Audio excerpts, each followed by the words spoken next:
Henry Lai is currently Professor Emeritus of Bioengineering at the University of Washington. For more than 4 decades, he has been setting new paradigms for how we think about the biological effects of non-ionizing electromagnetic fields.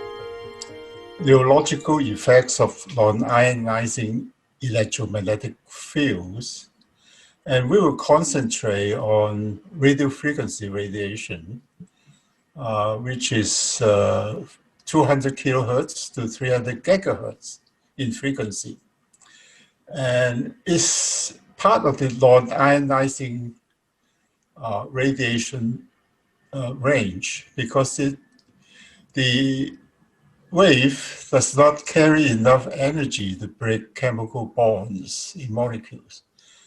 And now this radiofrequency radiation is emitted by wireless communication devices such as cell phones, Wi-Fi, AM, FM, TV, broadcasting, military radars, etc. So we are exposed to this type of radiation in the environment daily. Now the talk is on the neurological effects of radiofrequency radiation.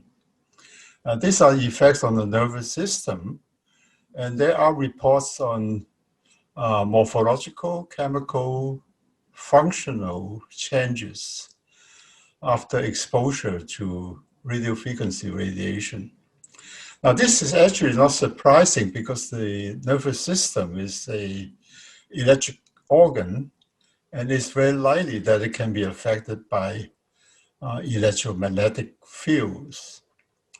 There are quite a lot of media attention to cell phones that emits radiofrequency radiation. This is, look at the title from a British newspaper. They are more than miracle, but are they a threat to your life? And the other one say, official, mobile phone scramble your brain. And another one say, mobile phone doesn't fry the brain, just vomit. And there's another one say, mobile phone quicken the brain. So there are all kinds of weird reports on the effects of cell phones on the brain. Now, actually, what do we know about the effects of radiofrequency radiation on the nervous system? And there are two, I have a list of 2 references that you can download, particularly the one on in the bioinitiative report. You just click, get into this bioinitiative report and download. There are about a couple thousand entries on the literature of effects of radiofrequency radiation. What have we found on the effects of radiofrequency radiation on the nervous system?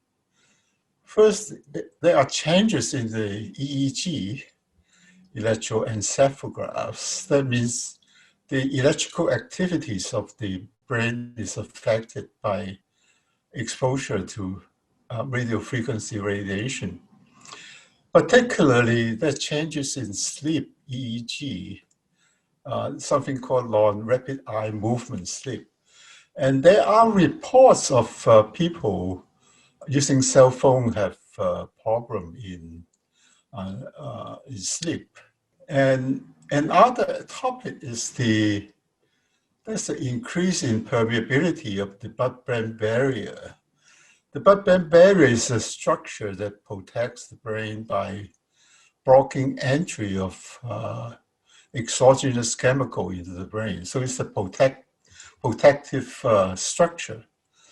And by increasing the permeability that make the brain more vulnerable to substances in the environment.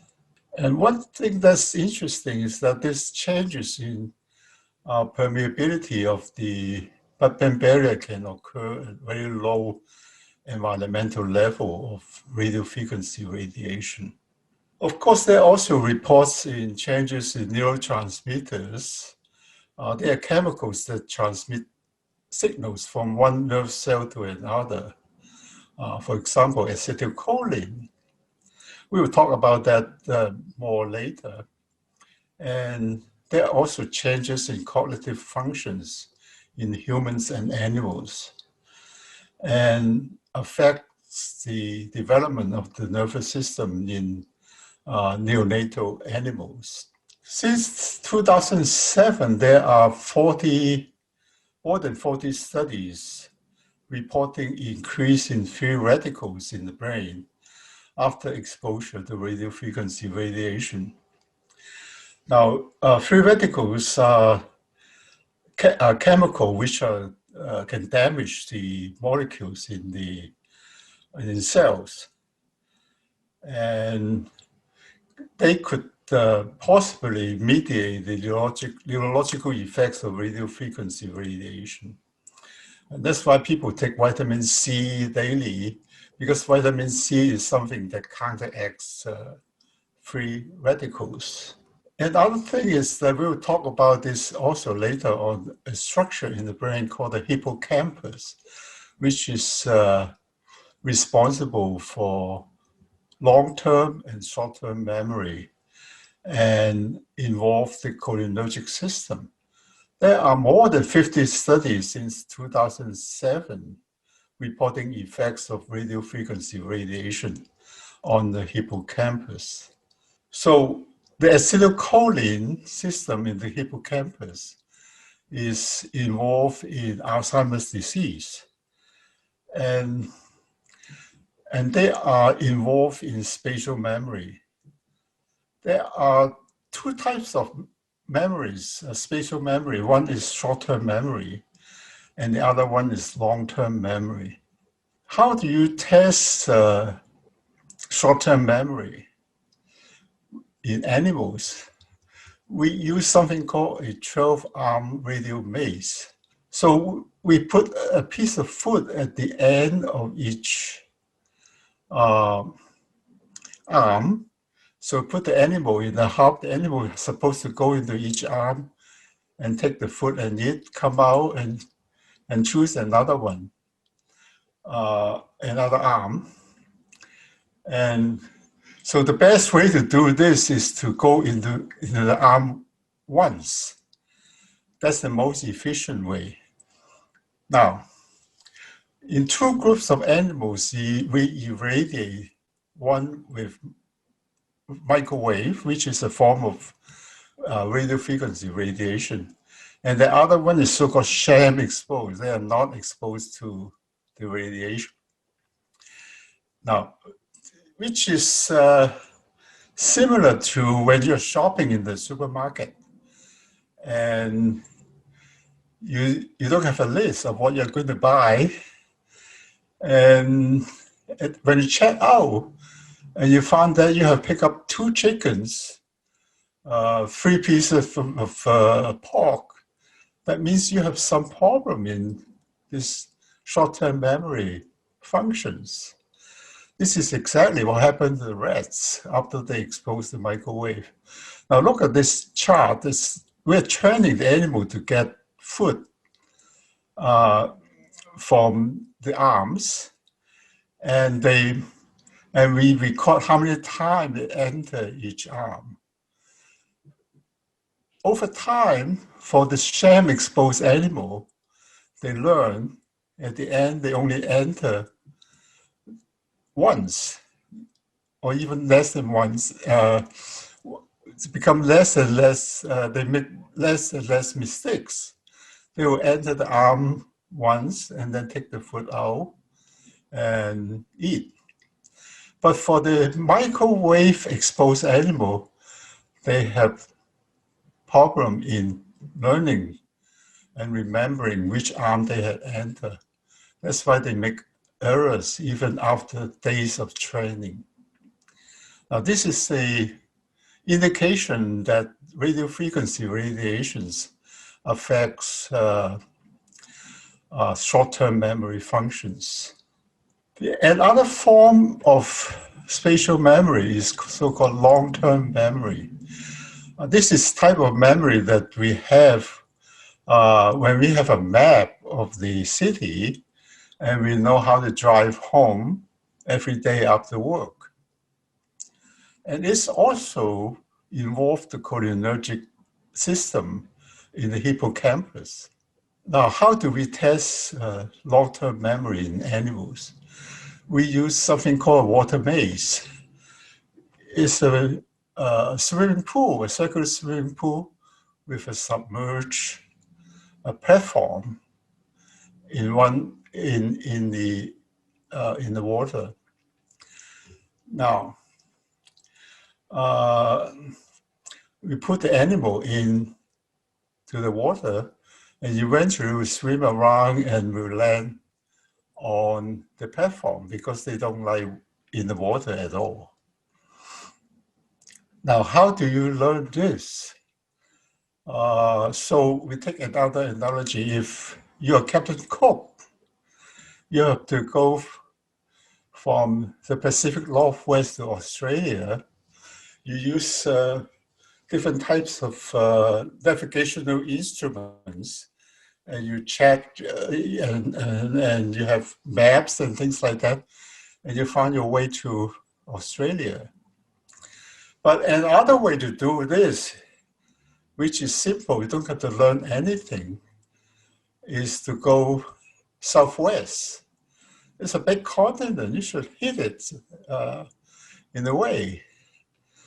Now, without doing anything, without learning how to navigate the ship, you just have a compass